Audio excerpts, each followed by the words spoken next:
You good? You got it? Sure. Yeah, I say Haas.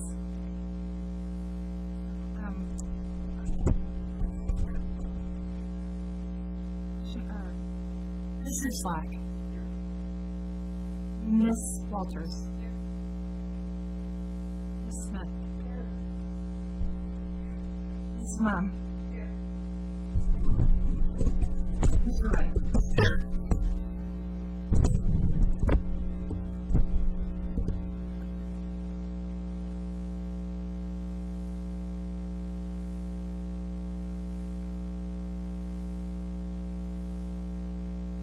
Not that he's present.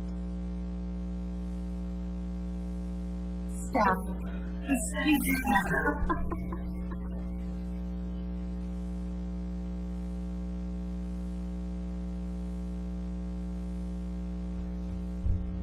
Okay, and has everybody read the minutes? Do we have any updates?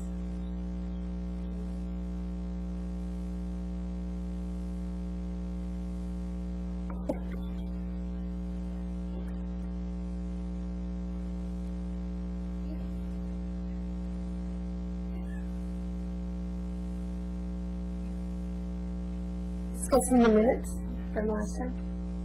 There were no changes. You want to just add a comment that Mr. Gifford spoke in favor of the bike lanes on Warner Milne.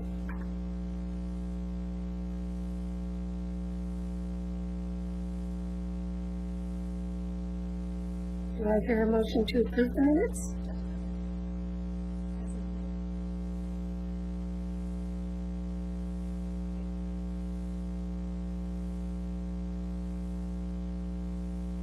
We'll move in a second.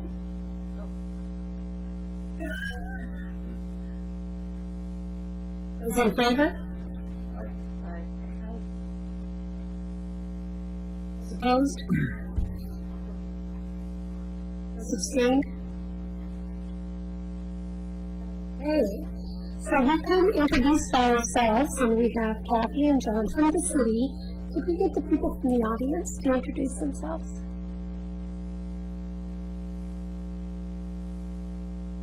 Okay.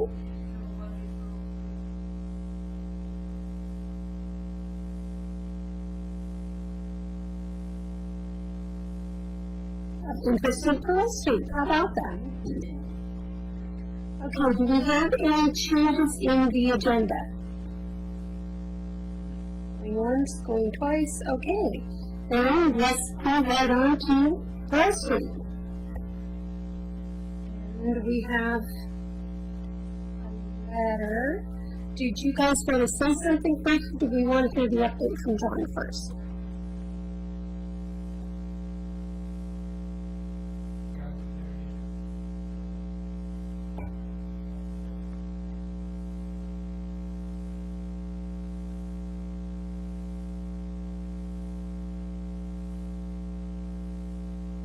I've not finished reading your letter.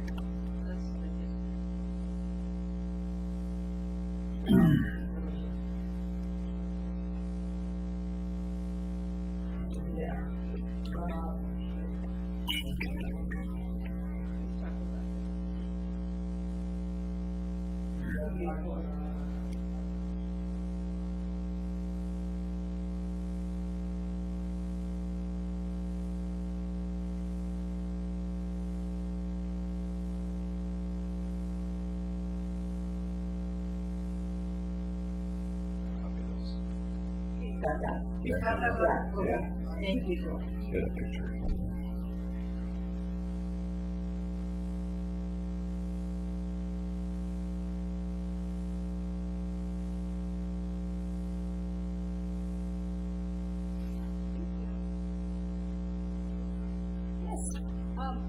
Hi, I'm Nancy Walters, and I have been on Pearl Street many times, and I sympathize with your situation. And I think we want to work with you to resolve some of the safety concerns. And normally what happens is that we get some staff input so that we can understand it from a more technical perspective. Please, Sean.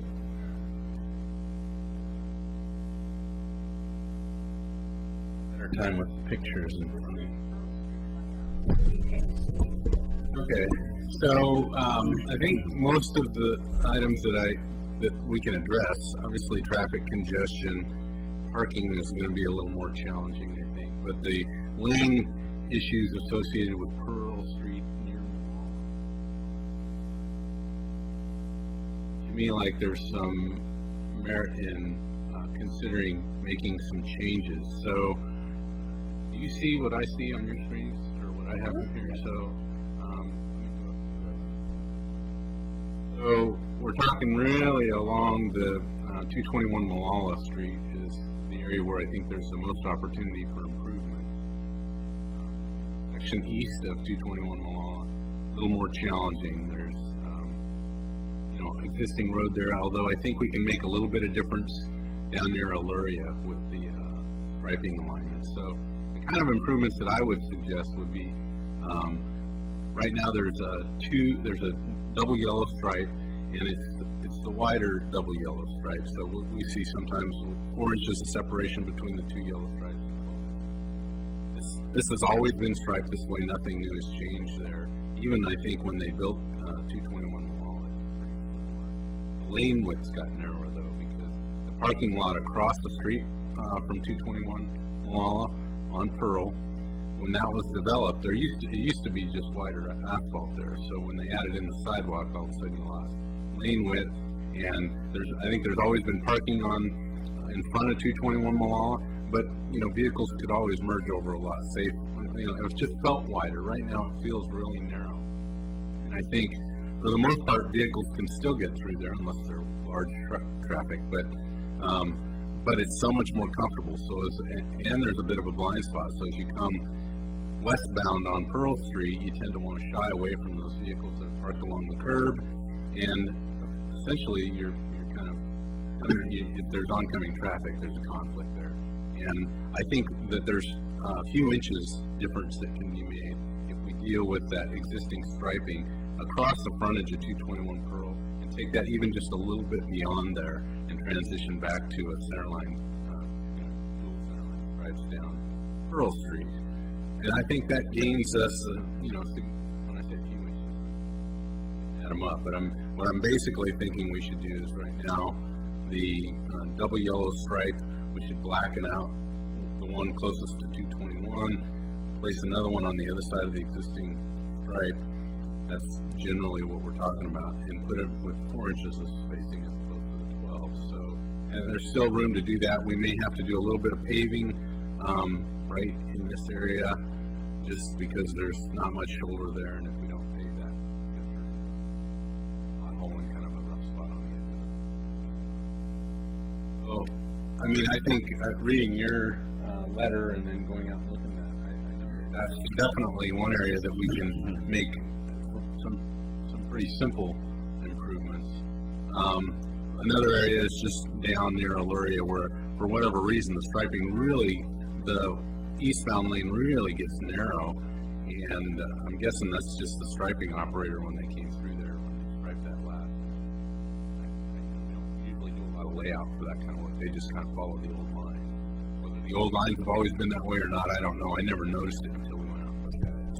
It seems to me like we could gain some lane width by centering the lane there and getting it more on Pearl Street. It may have been wide because traffic as it comes south on Aluria wants to maybe turn that a little wider, so maybe there was some thought that maybe.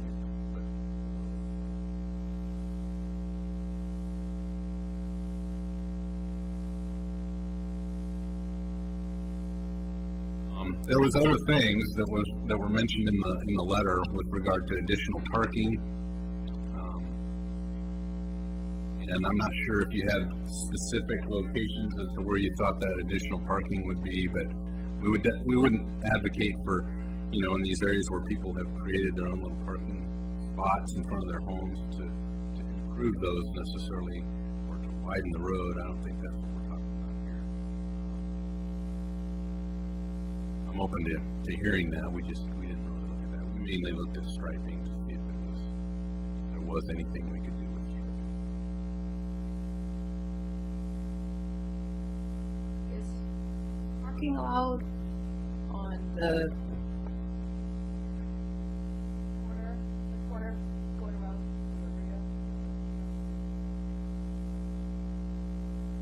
No good spot for parking there, whether somebody parks there or not, from time to time, could be.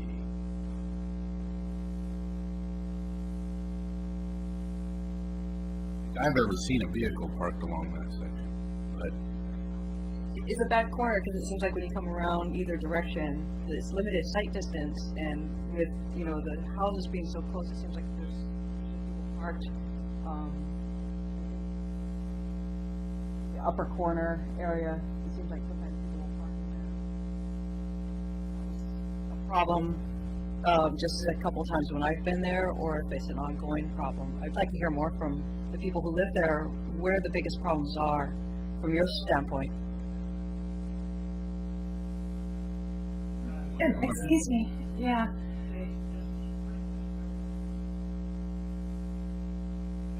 The problem on the north side of Pearl Street. can you say your name and Oh. where you live, just? Bob Bundy, 501 Pearl Street, Oregon City.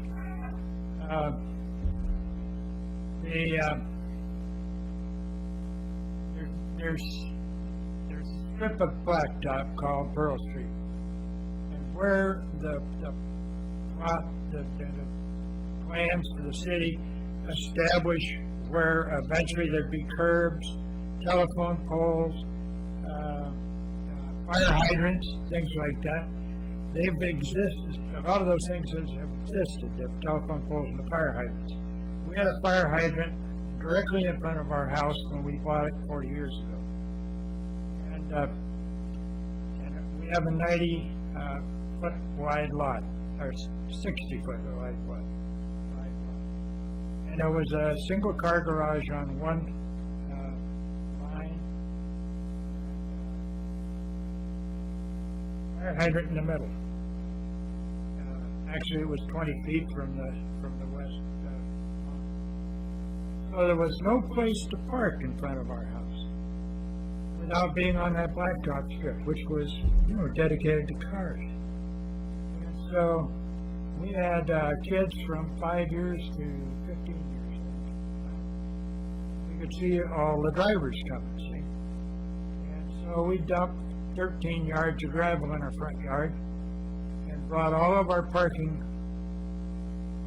within that 60-foot wide to exist. Now, if you park anywhere along on the north side of Pearl Street, you tend to be on the property that would, I assume, designated for a sidewalk and a curb. And if people do park there, and they do,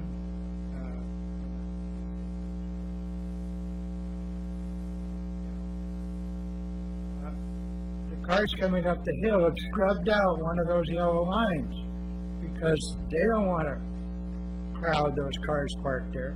If you're a pedestrian, good luck. Because you're either outside or you're walking in somebody's yard, or right now you're walking in mud puddles down there toward the new building. And so when Oakland expanded, we had a lot of dealings with those people. People from our property, 501 on,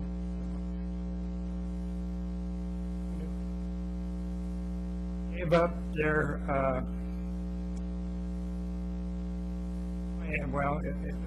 there was an alley originally planned there, but it didn't go anywhere. And Copeland wanted to move in over that property, clear over to Roosevelt Street, which they did in the expansion. And what that did was we gave up, all those property owners gave up their alley, and there was an agreement, but apparently it wasn't a written agreement, but it was with an understanding that Copeland would move all of their trucks off of, loading and unloading off of Pearl Street. And they did, as he indicated there, that used to be blacktop right up to the lane of traffic. And so what they did was they moved their fence back and so that a semi could come in there. But the problem was that it wasn't wide enough for them to load and unload with a heister on both sides of the truck without being out in the street again. The city doesn't police that. And we kind of felt at the time that it was negligence that caused the problem. And or mitigated the problem. There's so much to this history that I tried to get in that thing.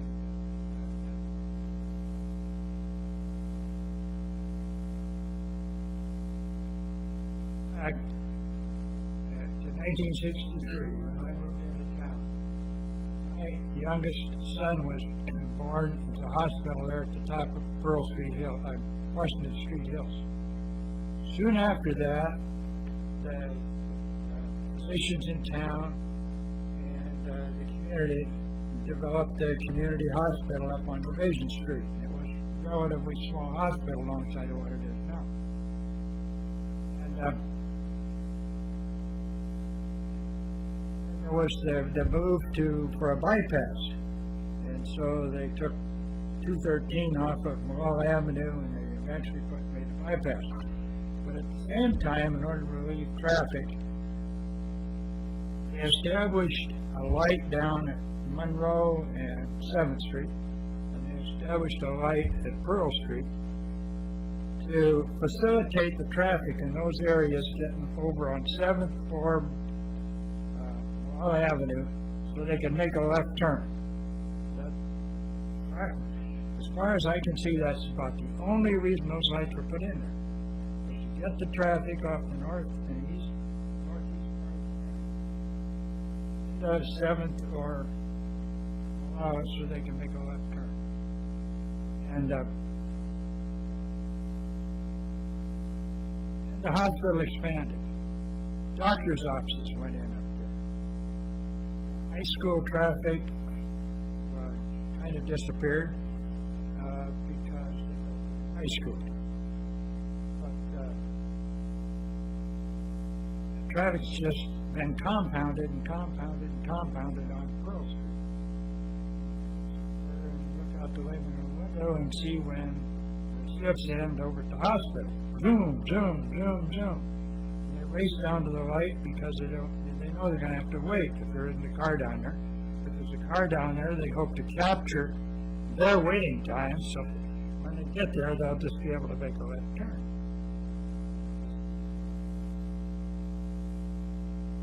They're personal problems, but we're living with it.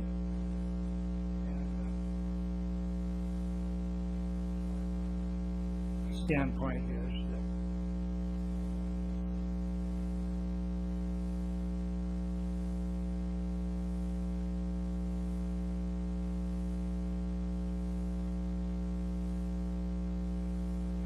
problems, and the commission and all these bodies like you are trying to keep up.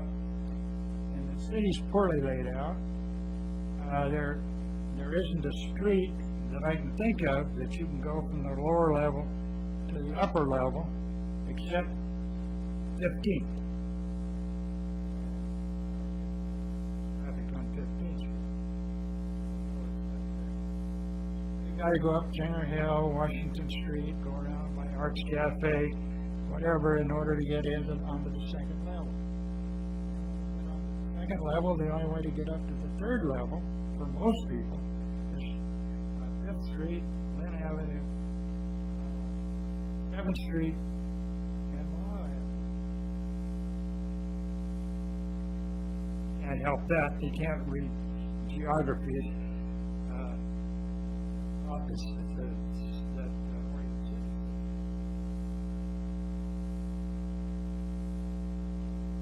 Paths probably or something. And I had to try them at bus a couple of times and watch them go around corners.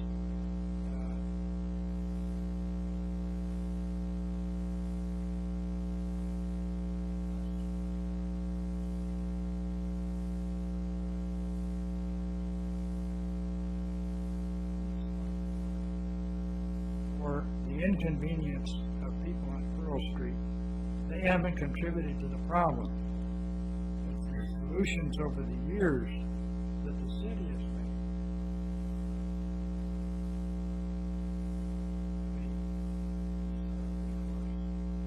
Come as we know. Now, I don't know what the flow chart looks like for the city and who this committee reports to, or up the chain till you get to the city commission. And I would hope, in order to get help, we're not gonna have to sit like this in front of several committees because their jurisdictions or their roles and responsibilities are so narrow.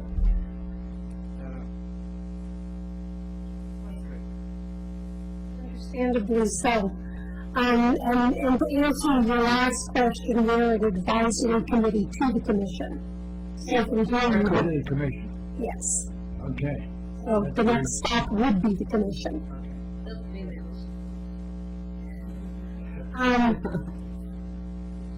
Linda, I give you a little insight here, I think.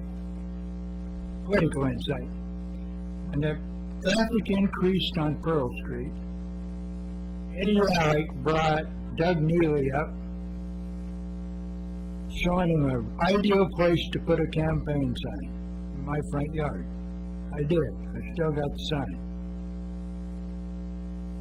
The head of the Republican Party, Tierney, I've got one of his signs in my garden shed.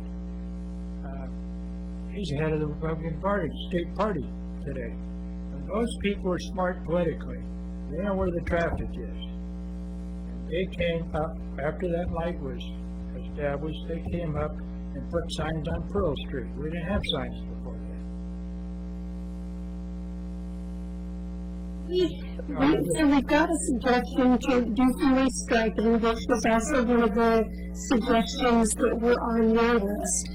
Do we have any idea of the businesses on either side of Pearl Street, right here at Malala Avenue, both have their own parking lots? Do we know who's parking along the street right there?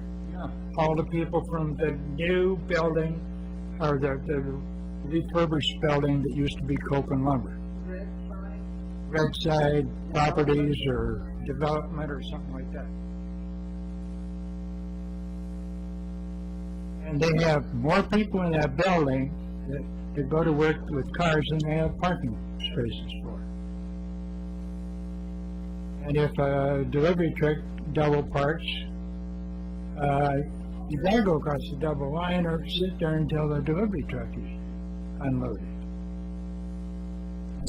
One of our members had called in and wondered, because there's a 99X stop right on that corner, if that was potentially bus riders that were parking during the day and then riding the bus in Portland.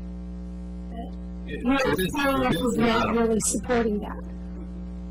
I haven't researched that, but it's always full, midday. It does seem like there's a lot of people, but I don't know what the employment numbers are in that building, but we can find that out. I mean, we house part of it. Yeah, there are a lot of offices. Yeah. And you, If they're not providing enough parking, maybe we need a no parking area on that side.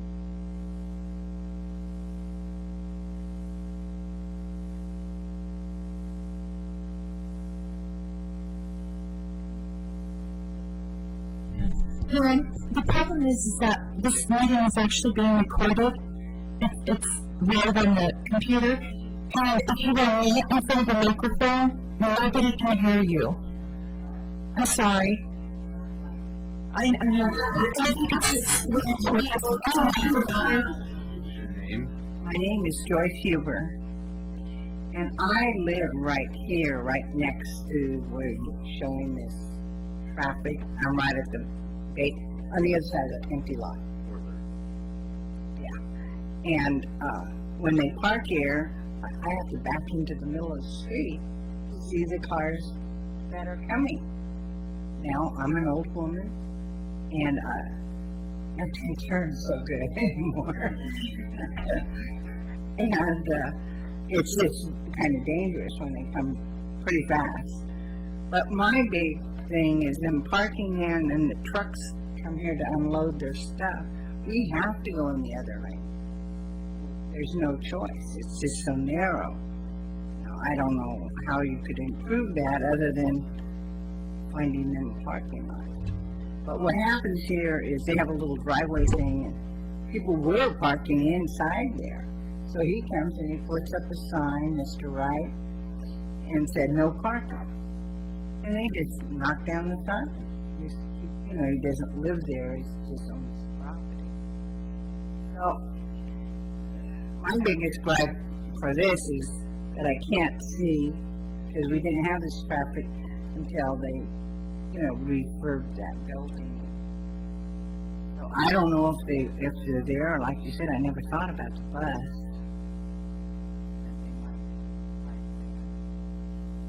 Don't know. But I know it's very dangerous. If we could find out whether or not that business is providing enough parking for their staff and their renters, and who's using the old Copeland overflow lot? Because there's a lot of parking in there. Yeah, that was part of the condition of that 221 building. That's just supplemental parking for 221. The other business, 311, there's a wall there, and their parking lot is off of Dewey. So all that parking at the across from 221 Mall is by the people who are working in or doing business in 221 or 221 Mall.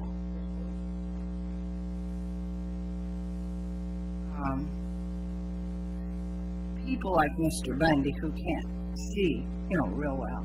He walks his dog, and there's no place for him to walk. I mean, the cars are taking up where you'd be safe, so you have to go around the cars, and that's not too safe. And things like that. And the other side, there's the ground, whatever you call it, the bank. It kind of goes into the road, so that's not a place for a person to walk, or that's kind of unsafe. We want to keep Mr. Bundy alive. And Chipper. Chipper too. Children. Oh, children.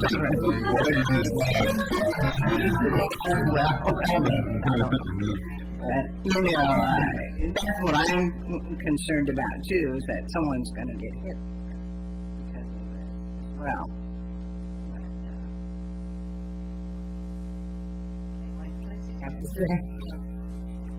I think you have a number of problems going on. I mean, with the constraint, because it's so narrow, and then you've got the terrain, so that you've got that challenge, and then with the business, and then the fact that everybody's cutting through, like you said, the hospital to make that left-hand turn. It's just so many problems compounded. I mean, it almost seems to me as though you need some kind of traffic. I mean, some slowing, devices one place, and then division, that you didn't have to stop traffic. yeah, They would go that way. I think so too. Yeah, and I don't know what that decision is about, but I mean, it seems to me like these people really have been saddled with so many things. I mean, what can we do? There's a couple of things that is it Bob was talking about even before our meeting, and that's at the intersection of 7th and Malala and Division, where the muffler shop is there. That particular intersection is in our TSP for a roundabout, which would make that intersection a lot more comfortable. I personally have used this shortcut here, if you will, because it's shorter and it's faster, and we're trying to be efficient too at getting from point A to point B. But that would make that, and mostly because that intersection is just not that comfortable from someone that's coming from Austin. There is a lot of traffic here. It seems to me like, discouraging traffic. How do you go about doing that? And it's one of those streets that probably I I should know this, but I can't recall what the conditions are for traffic control devices. But I think it had something to do with the classification of the street, number of vehicles, but then there's costs associated with them, right? So, I mean, those have to have part and parcel of the same thing, you know? I mean, you know, you created a condition that then maintains the condition. yeah, so I'd have to research that, but I mean, that's what you're talking about, looking for reasons, looking for ways to discourage traffic from using a lorry and Pearl. Like I said, I mean, we've got a number of things going on, but, you know, I would like to see us explore that, and I would like to see us explore the parking questions, and, you know, obviously, any other tricks that you have up your sleeve if it's restriping, but I don't think that's sufficient in this case. I really think that's inadequate. It's the one thing that we looked at before this meeting.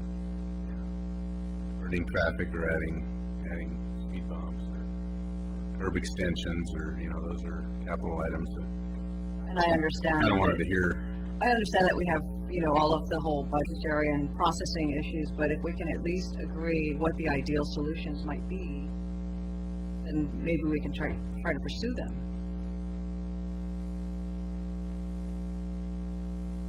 I'm disagreeing. Restriping is something that can be done relatively quickly. We have a brochure on speed bumps, so that can certainly be looked at to see whether or not this street even qualifies. But, and I certainly could be wrong, but I'm trying to count the empty spots in these two parking lots, and it looks like these vehicles would fit in there.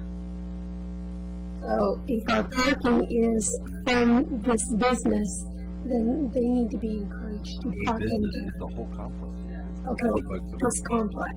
In this picture, you know, the day I was out there was yesterday, and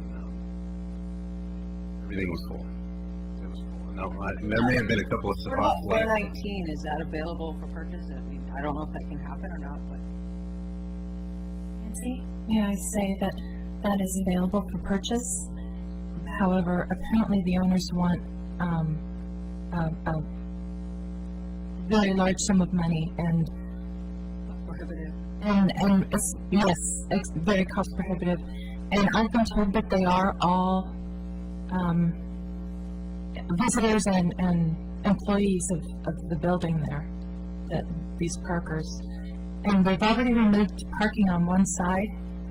And what our engineering, I guess our engineering manager, project manager, he's the one who drew this map, Bob Coulson, and he's really concerned about losing any more parking. He doesn't know if they can handle losing the entire frontage of the roadway.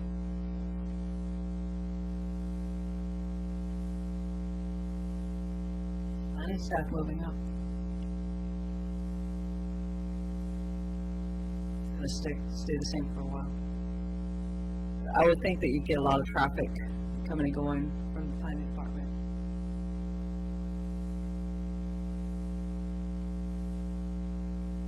You know, other businesses might attract the same amount of traffic. I mean, I don't know.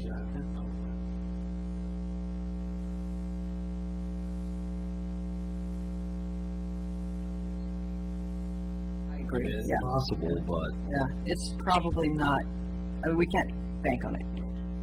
Concerns about, you know, pedestrians and off-street parking, those are very tough issues to deal with.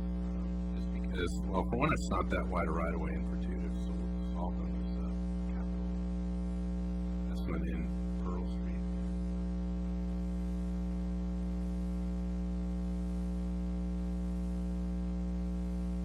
Really steep grades. I guess the other thought that I have is, I don't know that we've seen any accident data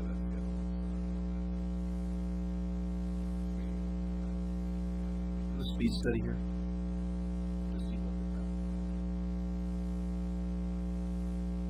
That will at least give you some data about what's really happening there.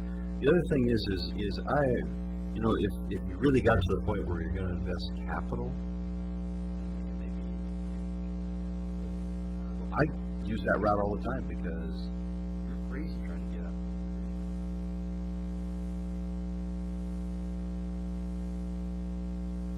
The best solution, people wouldn't go that way if they could go straight down Division and turn left. Safely or reasonably, you know.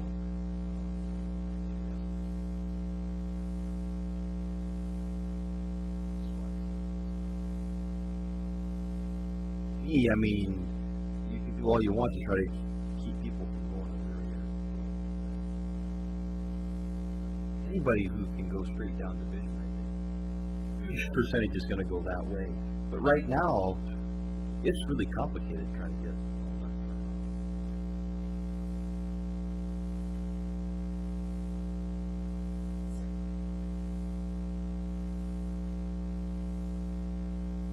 Improvements were made on Malone Avenue. I don't know anything about how it was funded, but I suspect there were grants or something that went in there, and the business owners up and down that street and the property owners didn't stand all the cost of curbs and sidewalks. And the resurfacing, well, it was a big project, as you know. And so when I look at the problem, I think Division Street and that mess down there could be possibly funded by grants or stimulus money or some doggone thing, and get the job done earlier than waiting for the city to stand the whole bill. That's just food for thought. I don't know anything about funding. Don't get involved in that either, but we know that it's tight. Division Street's another one that's on our planning list for some repaving.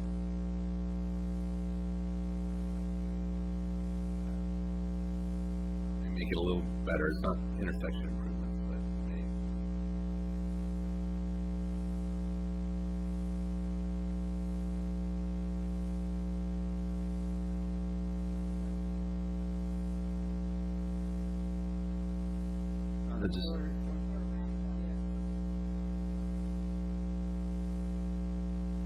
Just, there is a signal there, but you have to go as far. Put another signal there unless you took that one out. So But it's so the close to each other. The TSP calls for a roundabout there. We own the Markle shop, so we're hoping that we own the school property, which would help facilitate that as well. I've got a note to confirm where it's listed in priority order in the TSP. I'd like to see this be an ongoing item on our agenda. I know we have a lot of other projects, but I think it would be nice to get some, just kind of keep track of it, as far as what we can do.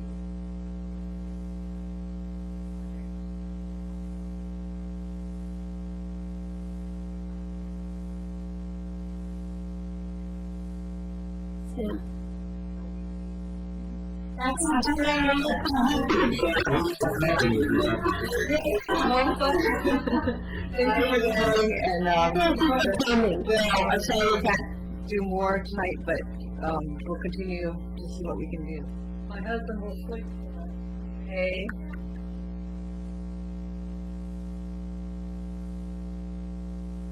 But I was told it was cost prohibitive. Okay. Yeah. Yeah, we can pass it on to Bob Collison.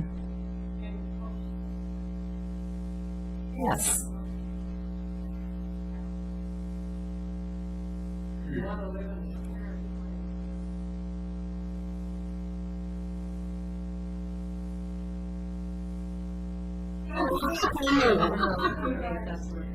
Okay, we've got an update on Memorial and Hookham Boulevard.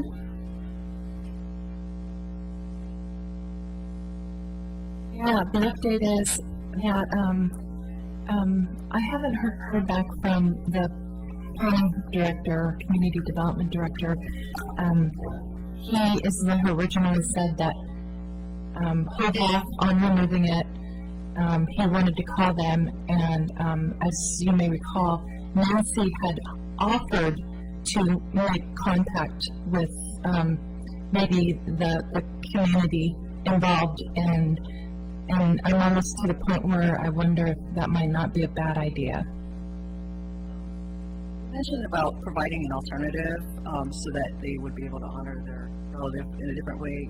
Did you have specific suggestions? Because, You know what, I don't know that we really specifically wanted to, okay, well, here's what I wanted to ask about. You know, we're kind of trying to develop some national park, wayside exhibits along the Oregon Trail route. And, we have several grants from the Oregon.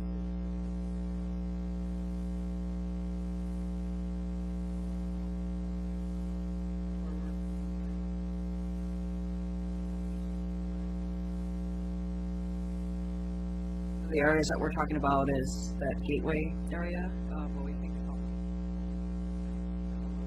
property there that we clean up every Earth Day, this citywide cleanup. And you know, it's been getting better and better over time, and we want to feature it for one of the Oregon Trail signs. And I'm wondering, would there be maybe an opportunity if they wanted to have a memorial, they could do like a bench or something, kind of thing, if they were interested in having a memorial that would actually be, I mean, if there was something that would be approved by the community or something, I don't know.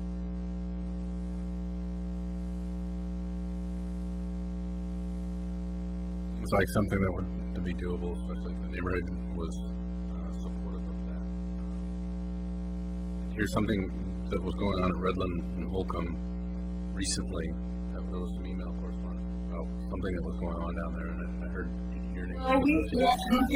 Well, we're developing a little bit of a site plan because we've spoken with actually Larry Potter from the parks, and Jerry Herman has come out and taken a look, and he also used to, I think,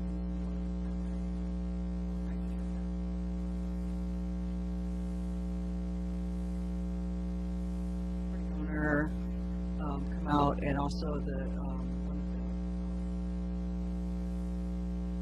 of the business owners of Pioneer Pizza.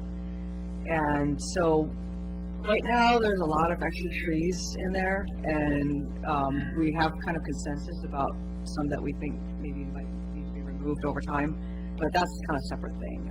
But what we want to do is we've been improving the area a lot with planting and clearing over the years, and it's ready to.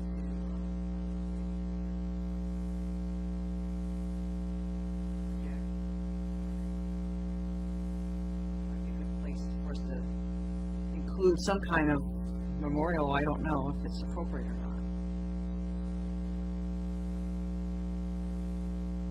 Those markers, you know, the road, the locator markers, all over that intersection.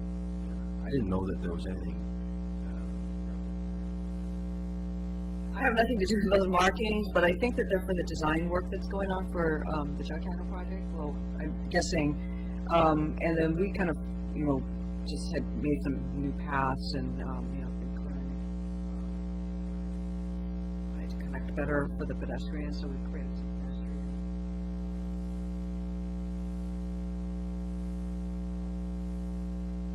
walk, and then actually gets to the business. I guess back to the monument piece, and I can look into this, but I don't know of any that we have now that are, you know, there's been a lot of vehicle, pedestrian-related accidents in town, and I don't know of any permanent markers. More about that and be certain that. are you thinking of like a sponsor a bench kind of thing? Where they would pay for it? Yeah, if they were interested in, you know, continuing to do it, that we could offer them something that, you know, would benefit the An community. alternative to, An alternative to that one that they're doing now. okay, because my impression was that we would just ask them if they could relocate it to an off-site location. Oh, no, I misunderstood.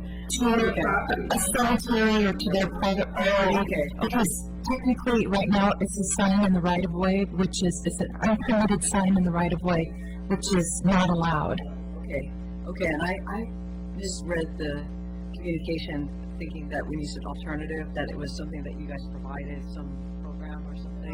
it's usually up to the family. Yeah. We don't have any programs for that. They happen from time to time, and we usually over time, they go away. I was just gonna say, I found something, I don't know if it's relative to this, but it could be something that can help us, look at this. Back in 2008, there was a House Bill 3623 for the state that had to do with roadside memorials. And I just wondered if we kind of looked at that, maybe that would give us some kind of a guideline of how, because there's an application process, there's a fee associated with it, and maybe that's something we could look at to see if House Bill 3623, the law was called Eric's Law, and it had to do with a bicycle accident and a car accident, I believe. But they might just give us kind of a roadmap as to maybe how we can design that, so something to look at. Okay, moving along, committee membership. I'm sorry, I meant to talk to you about this before we went live, but we have received one application, and it is actually a returning member, Scott Felmetzger, and so I'm waiting for what Nancy Kroshar, wants to do at this point. So I'm just waiting to find out.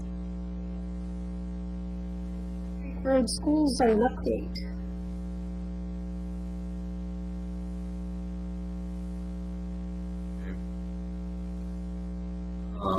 The last time we were here, I think it was my first meeting in a long time, and I got the impression that this has been on your agenda for a pretty long time.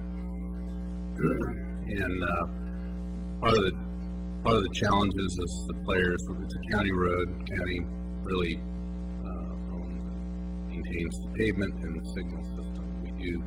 We're responsible for striping and signing.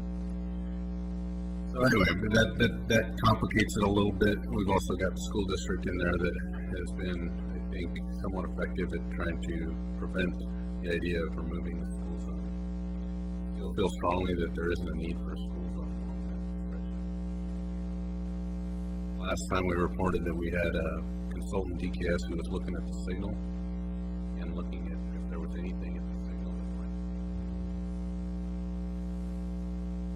flow of traffic, because it seems to be there's happened at that intersection, peak traffic movements, and morning when buses are coming to school, and in the afternoon when they're in the morning when buses are leaving the school, and in the afternoon when buses are leaving the school, and when the school traffic is at its greatest. So DKS has completed their study and submitted a report. It was too late to get it in your packets, but we will get that in the next packet, I suppose. But I would talk through that just a little bit, if since you didn't email it or anything like that, did you, Kathy? You didn't send Didn't get it. Okay. So, bottom line is the signal itself is not really problematic. There's not a lot that can be done to adjust the traffic. So if you provide more green time for the traffic on Myers Road, for instance, it's just going to back things up on Beaver Creek and vice versa. Right now, the signal is, which is really the movement that's kind of been the most problematic, is that left turn, the turn lane on Myers Road, turning left onto Beaver Creek Road. Stacks up with buses and vehicles, kind of a mix. Sounds like even the school has some on-site traffic direction that they have some of their staff do to kind of help parents get out of the parking lot along with the buses. So it's a fairly short window of time. It's about less than 8 minutes really where it really gets nasty. But, it's kind of controlled confusion down there, if you will. But the signal isn't necessarily the problem. It's as that turn lane turns green, that entire queue tends to empty out, and then vehicles come out of the driveway and fill that turn lane again, and it just works through that several cycles. So, my first hope was that there would be some adjustment that we could make to the signal that would make that really beneficial traffic movement problem, because we felt like if we could solve the school's internal problems to their parking lot, that they'd be more willing to work with us on the removal of the school. Pedestrians at that intersection, they counted 3 in the morning and 3 in the afternoon. None crossing Beaver Creek there. Also, because there was some suggestion at the last meeting that there was quite a few students that were walking along Beaver Creek Road between the school and the college. So there, Jim Birch we were talking about it, and he was reminding me that the county had a staff person way back that looked at that and indicated that there wasn't much in that way. And I said, well, let's go count. So he picked an afternoon and went out, and there was 7 students the afternoon he counted that walked from the school down Beaver Creek Road. Interestingly enough, the school zone doesn't really start until you get to the right turn in and out, right? So those students that are walking between the school and the college are walking in a 45-mile-an-hour zone, and we think there's nothing wrong with that. That's the safe. It wouldn't be a school zone anyway. It wouldn't be a school zone, right? It's outside the school zone. So let's see. There are some minor things that we'd like to talk to the school about in terms of things that they can do to improve lots. If there was any opportunity for them to use the back route, I'm guessing they're not excited about that, or they'd already be doing that. If there's any way to route buses instead of making a left turn out of the parking lot, making a right turn going towards Glen Oak Road. We don't know yet. We've got Joe Merrick, who was here last meeting, has been corresponding with the school district. We're trying to set up a meeting for the 6th of April. Haven't heard a confirmation of that from the school district yet, but that's correct. I'd like to, we don't have a safe routes to school program, and we're a little uncertain about how much staff time that's going to really require to kind of do that effectively. But Joe has kind of assured us that in this particular case, would kind of hold our hand through that process and come, because they'd like to use that process as a way to address if there's really pedestrian problems out there with school kids trying to walk to school. While we don't think it's got anything to do with the speed zone, we thought that would be a good way to approach the school district with that same process. So I guess we've got high hopes that will work. Other than that, I think the study gives a fair amount of detail, but it's not necessarily about what could happen to the intersection that would make it better for the school, and it doesn't necessarily show that removing the school zone is problematic for anybody. So we're still advocating for that, and we think there's still that argument is still a strong argument that hopefully the school district will listen to.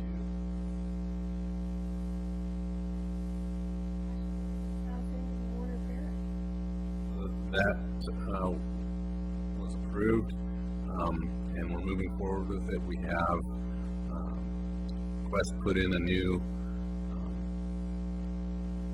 power pole, because it's got Quest lines on it, but it's a power pole, utility pole, if you will, which is on the southeast corner, kind of across from the gas station there. So they just put that in a couple days ago. County's been acquiring materials for that. We think it'll be in the next, I'm going to say 3 weeks, but I think it'll be less than that. So that's the status of that. There's some questions about striping there, which it's our intent to utilize that. So I don't have it up on the screen, but if the leg in front of the new development, the Icon new development that they just built, a wide section there, and people are using that, which is really kind of a parking strip since there's no buildings there. vehicles are using that as kind of a turn lane. It's our plan to go ahead and stripe a real short turn pocket there and utilize that until we see that there's parking. Back to Item number G on the agenda that I incorrectly called the south leg when I should have put the north leg.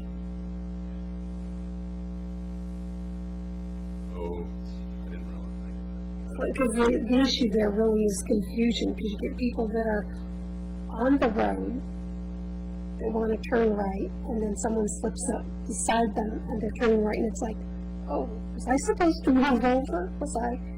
So that'll be wonderful.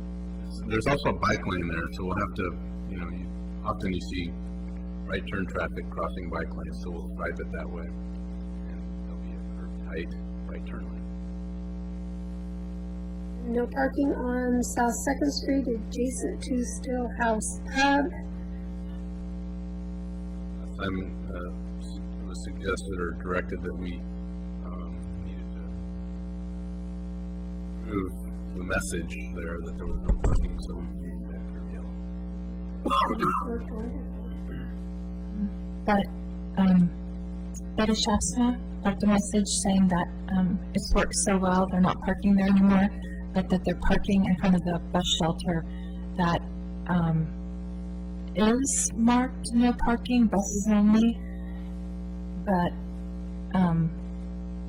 maybe you could have staff take a look at that situation on, what is that, Tumwater? I left a message today. Because she didn't add that to the message that she left you. Yeah, she left me a voicemail message, actually last night. She left it last night at 7. And that was her concern about that people are parking in front of the bus shelter, which I actually think is no parking, or buses only. But maybe the paint's wearing off.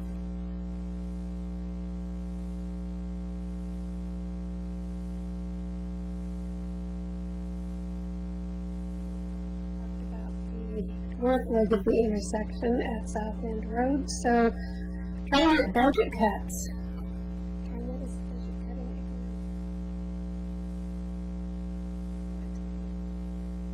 I got stuck in traffic at my office and I wasn't able to get there in time, but I did. Enough people riding TriMet. Pardon? Wasn't enough people riding TriMet. They've got, they're installing, I think, the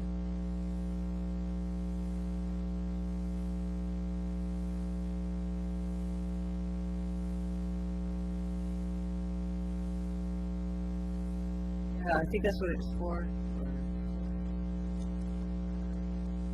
Here's the test. Able to submit comments. Yeah, I did submit, in fact, you know what, I think I meant to send a copy, but I didn't send it to Nancy.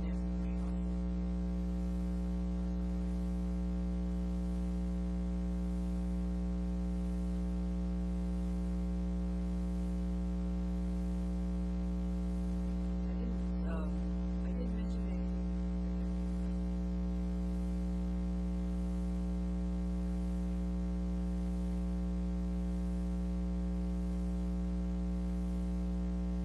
No, I can make a note to do that and maybe submit it in some other form. Find out, because I got a copy of that.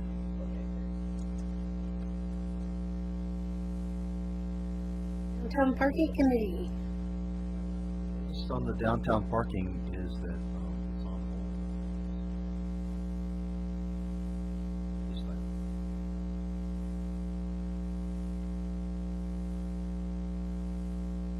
One of the things that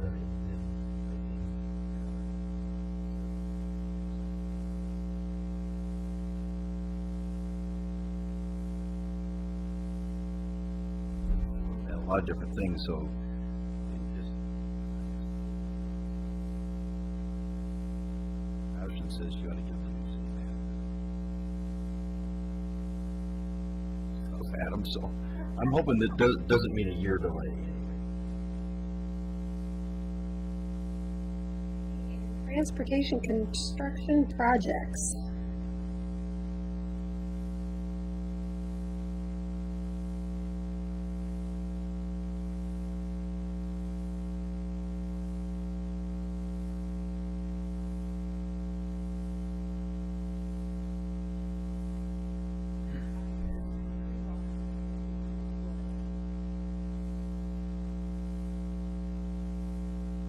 another day down our ceremony.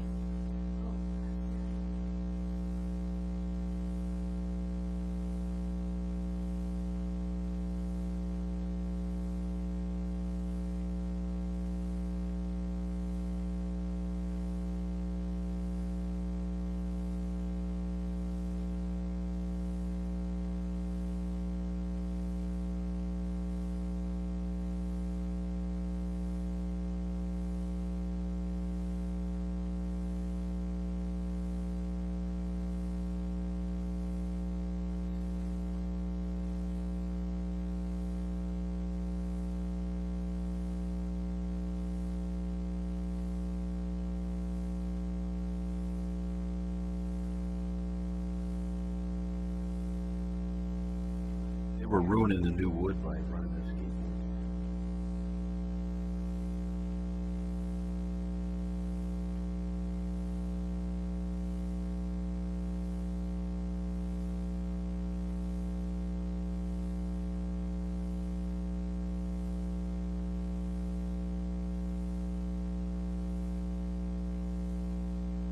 I stopped it at my building by putting cleats on the rail that they were going down.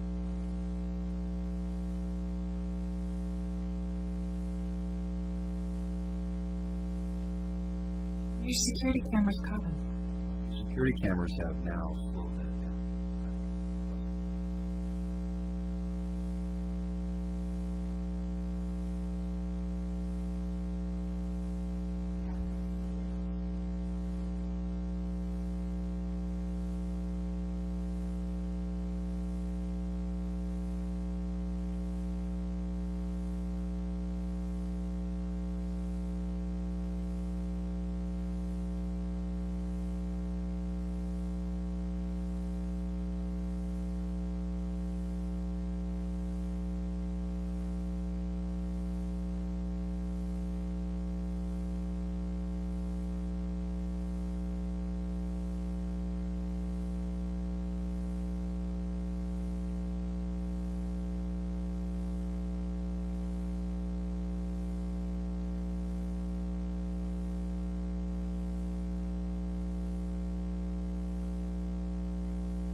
We're still waiting for, that's another project manager. We're still waiting for PGE, I believe, to relocate a pole. Okay, well, we paid for it, and we were waiting, and, so the contractor wasn't gonna come back and do any work until that was done. And so, Activity. And I saw a new,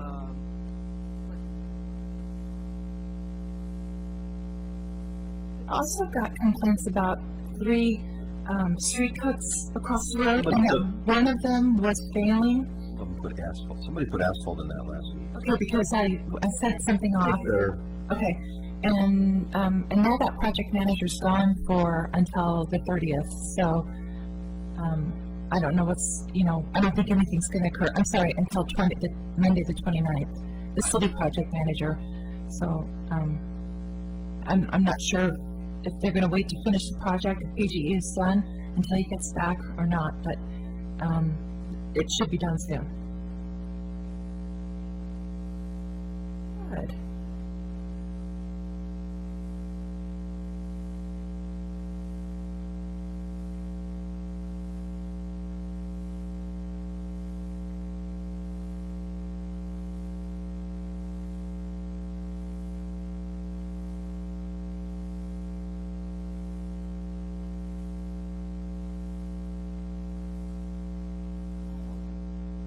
the last one. I haven't gotten it.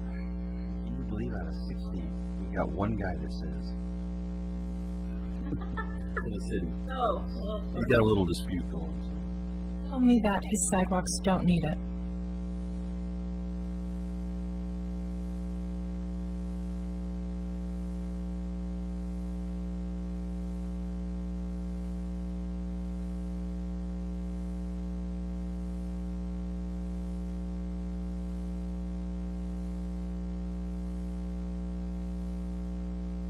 no idea how busy that woman can be going after funding for projects. I mean, we're always submitting grants. Amazing that she could be on sick leave and answer my email within 5 minutes. And she's submitted another grant, for congressional appropriations for that. And, It's called pork. pork barrel funding, okay. Well, we have an application in for that, for this project.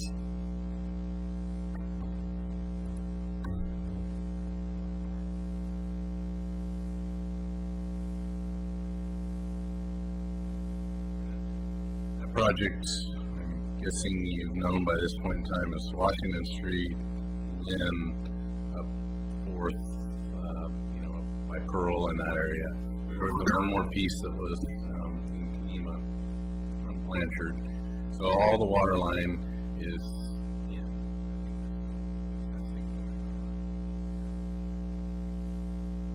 Work on Lynn.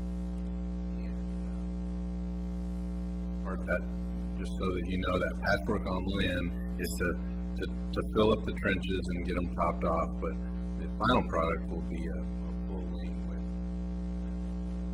come through there with the milling machine and they'll take it a full lane. Whatever lane it's in, and mill that out, and then they come back and pave that. That's not necessarily true on all the side streets, but on Lynn, that's true. So, there is permanent, but the top part of it's coming out again, and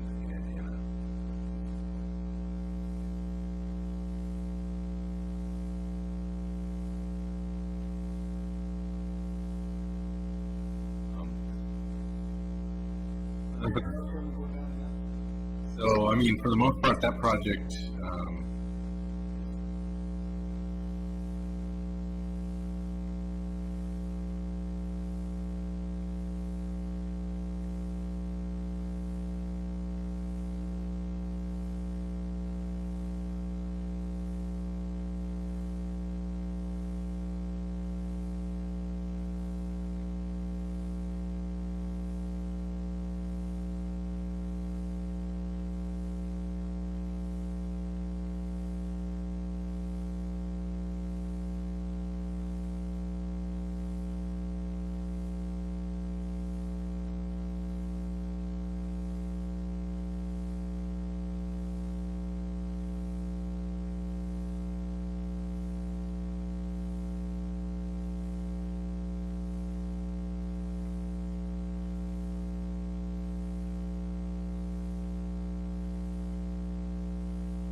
Abernathy, Holcomb, and Redmond all coming in.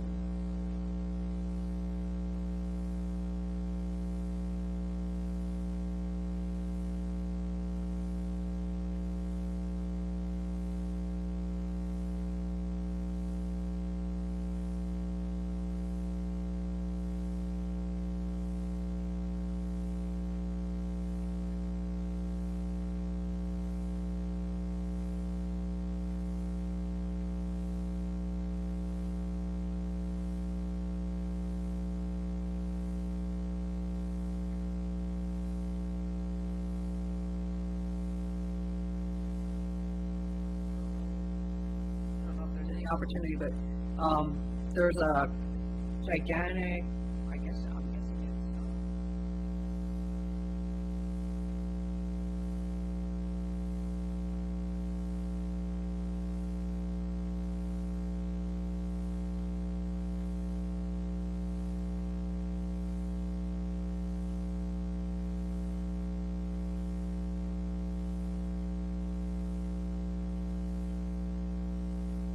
sign stanchion or whatever they call it, the post. I mean, it's gigantic, and I doubt it's going to move. But boy, it sure would be nice to get that located somewhere else. I mean, it's really.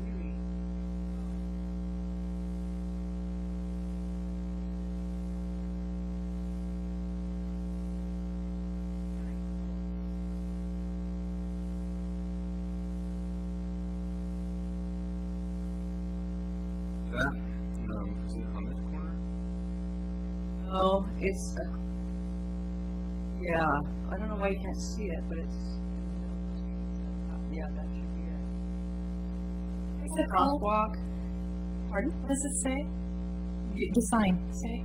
I think it's the Oregon 213 highway sign. It's that one that, directs people to go left off of Abernathy. And so if you take either of these sidewalks and want to go into this area, which is to go to the shopping center as a pedestrian, you run straight into that post.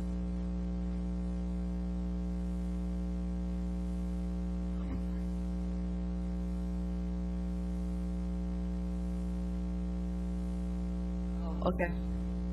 Okay.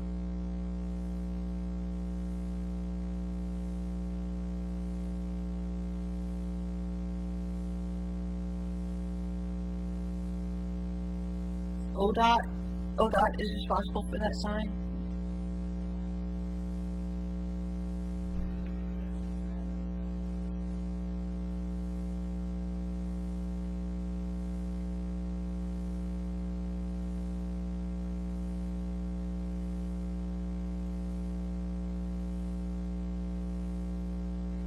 Tell where it is from this picture at all.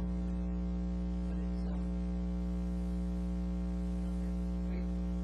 just off of the two crosswalks, right where that corner is.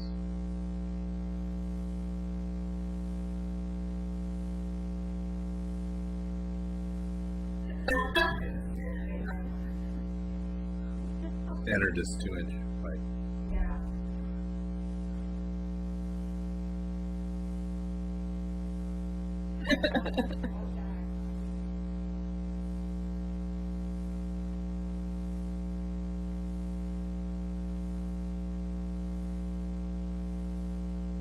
No.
Middle end, that's all I want to say.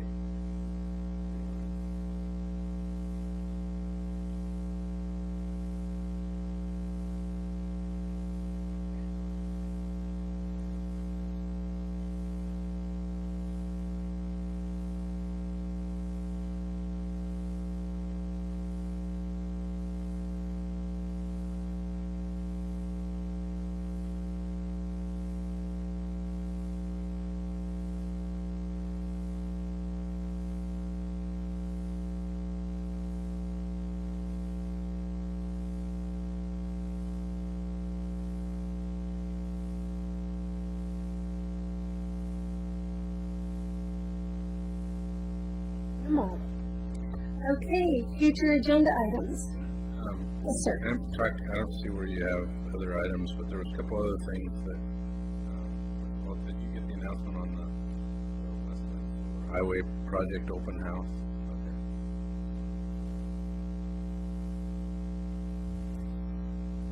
Not, I have a copy of it for you. It's on the webpage too, the main page, I think. Our webpage? Yeah. Oh, okay. One other thing, we've been looking at the intersection of Washington and 12th Street. We did traffic counting, we hired DKS to look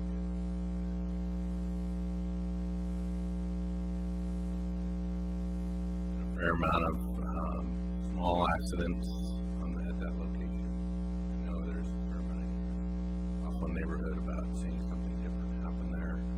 There's been suggestions of signal needs right at that. So we've got a traffic study that, or a memorandum basically that describes the work that they did with regard to traffic counts and speed studies. And conclusion is that a signal's not the right solution there, but that there is some high-speed traffic that uses Washington Street. There's also some site distance improvements that we could do. We're going to go ahead and do those, make those adjustments to the site distance concerns, make sure that because of the topography of that and the hump in the road there, some suggestions that we remove even some of the low-growing shrubbery along there, so we'll get rid of that. But removal, has been suggested we remove the curb extensions. That's not recommended in this study. And suggestions that we do something different.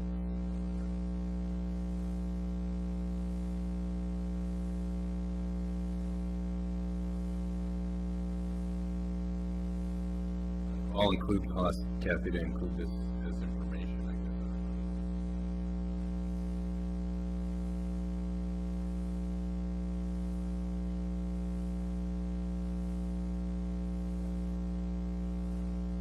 Traffic light was put in at McLaughlin, and that's probably gonna become even.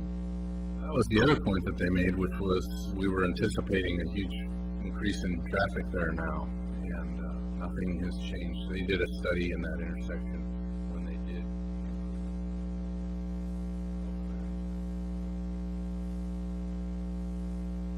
Spots there and the curb extensions. And, A lot more traffic there, I'm downtown all the time. they 12th and Main, off of McLaughlin, going up that direction, so.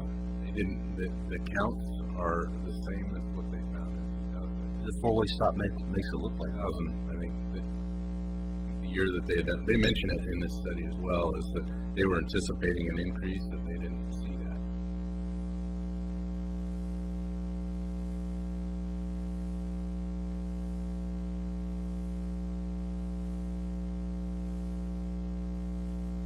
Yeah, it is tight. It is tight there.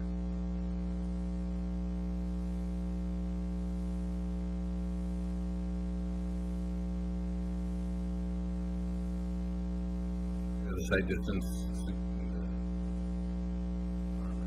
suggestions that we deal with. Okay, the speeding concerns to the police department.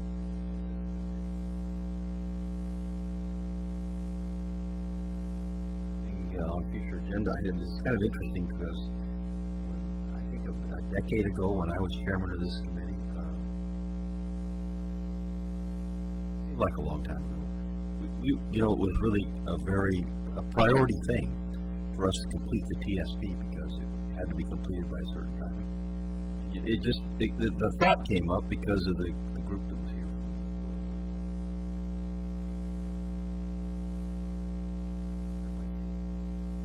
Ought to be updated every 5 years.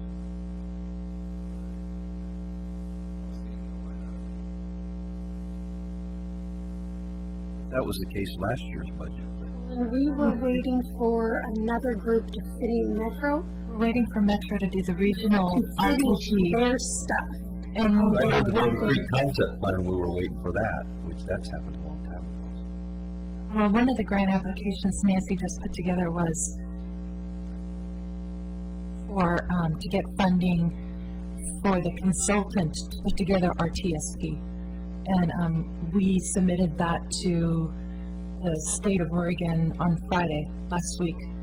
So, Raise it again, because I know, Yeah. at one time it seemed like it was urgent, but And one of the things she mentioned in There there, was some update to the TSP, because I has remember they were looking at there's been amendments to it. he was thinking about it. I mean, it was gonna be a major project of this committee. Yeah.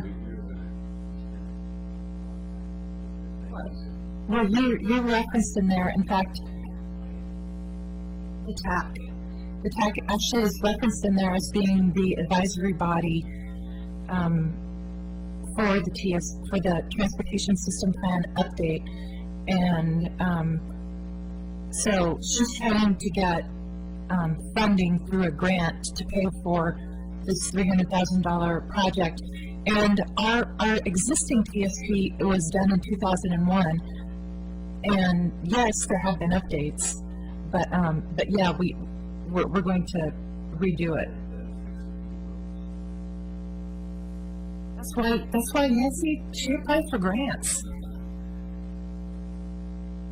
Any other future agenda items? One I just ran into today this afternoon late, and I brought it up, it's not a future agenda, I don't think. But Beaver Creek Road and Warner Parrot, I brought up before the light there. If you're going, Warner Parrot to turn right onto Beaver Creek Road, the green turn signal's on for turn right, and so is the pedestrian light on green. Not paying attention, you're gonna run over a pedestrian. You mean Warner Milne? I get it. I've lived here all my life and I can't keep the two straight. PGE. Yeah, by PG, because I was coming down there and here's I'm not trying to play some games. There's a lady with a hard baby in it coming across. Mine was green for turn. I've seen where you're sitting there before, and if you don't pay attention to somebody's you turn the same way you turn right on the Beaver Creek. If somebody's at the crosswalk just off to your right, you don't see them, you could run over them, but if you're wandering around them. There's, that topic has been raised before, and there's some email correspondence I can resurrect, because the Joe Merrick, the county traffic engineer, had a good explanation as to why that was the way it was. If you gotta turn right, you can turn right in red after the person walks. A lot of times there's nobody there, but somebody's gonna be Arrow though, right? It's a green. there. Light, just green light. Right there, because Right, it's a green light for turn right.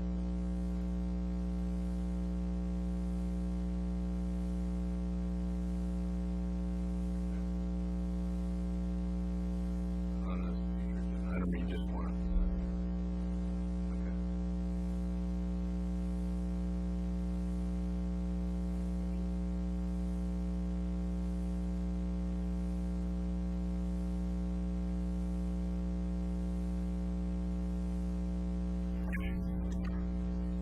We're out of here.